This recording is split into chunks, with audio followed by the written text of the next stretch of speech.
izay ny amin'iny fa miely ihany koa ny tsao amin'izao fotoana izao fa dia misy ny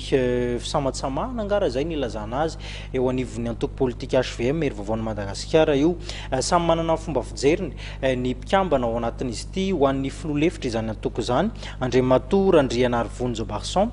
dia manana ny heviny izy ho arahantsika atao anatin'ity fanehoan-kevitra ity ny momba izay.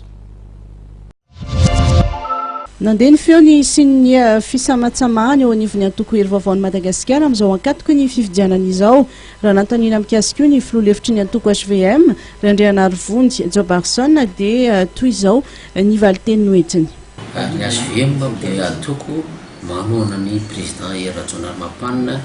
manohana ny politika mpanjakana tarihan'ny filoha Rajaonarimampianina.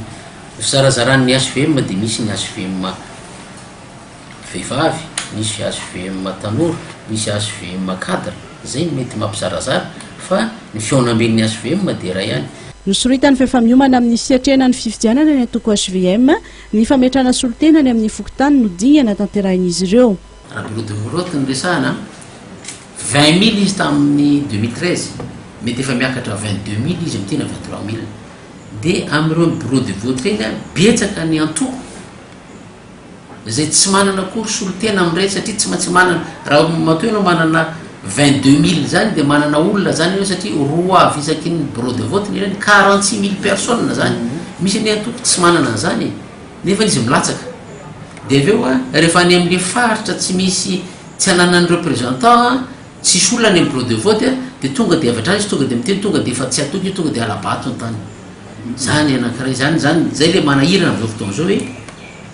maninona antsika no miteny zany fa ny tokony atao zany dia zao hoe maninona ny faninana rehetra raha tonga dia manomana olona mameno an'ireo bureau de vote ra Madagasikara reo. Atoato dia isy ny fivoriana izay iarahan'ny antoko HVM amin'ireo antoko manohana ny candidat izay atolotra izy ireo.